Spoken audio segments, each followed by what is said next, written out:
नमस्कार मंडळी, नर्मदे हर. नर्मदा गृहोद्योगमध्ये विजया गोखले तुमचं स्वागत करते.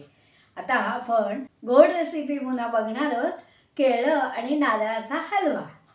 तर आता ही 2 केळी आहेत, हा पाऊण वाटी नारळाचा किस घेतलाय, किस म्हणजे चव घेतलाय, हे बेदाणे आहेत, वेलची पावडर आणि ही साखर आणि साजूक तूप आहे. तर अशी पटकन होणारी रेसिपी ही पण सुद्धा आहे. आधी केळी सोलून घ्यायचं आणि त्याचे तुकडे करून घ्यायचे.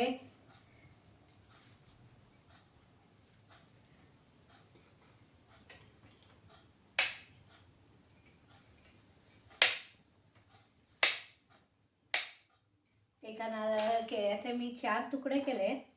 तर कढई गरम करायची, त्यात साजूक तूप घालायचं.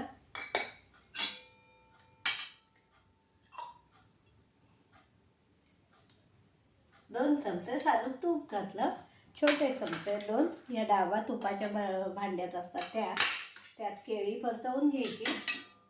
केळेले तुकडे परतायचे जरा.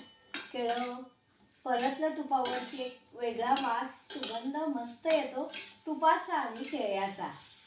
आता हे केळं परतलं, जरासं परतवून घ्यायचं थोडं अगदी, कारण जास्त मऊ होतं. मग त्यात नारळ घालायचा. जसं नारळ थोडा आवडला तर थोडा जास्त, कुणाला आवडत तर जास्त घालू शकता. बेदाणा आणि ती वेलची पावडर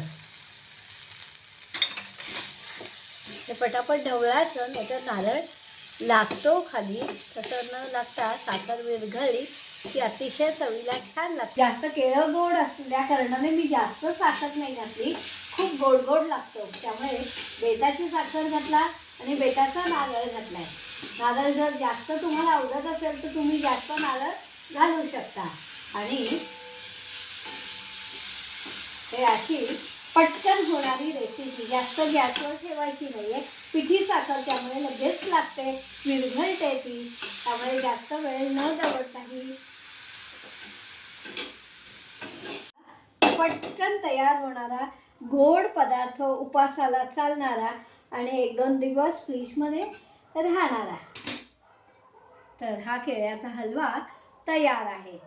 नर्मदे हर. कशी वाटली रेसिपी? उपासाच्या रेसिपी आवडल्या असतील तर महादेव शंकरांना नैवेद्य आहे म्हणून माझं चॅनल सबस्क्राईब करा, शेअर करा, लाईक करा आणि मला हे रेसिपी कशा वाटतात ते कमेंट करून नक्की सांगा. तुम्ही कुठून हे रेसिपी बघता ते शहराचं नाव कळलं तर मलाही कळेल की माझ्या रेसिपी कुठे कुठे पोचत आहेत. भारतात काय पण परदेशात सुद्धा या रेसिपी पोचवा, कारण त्या आपल्या भारतीय रेसिपी, पारंपरिक रेसिपी आहे. रात्रीला ह्या रेसिपी तुम्ही नक्की करून बघा. धन्यवाद. नर्मदे हर.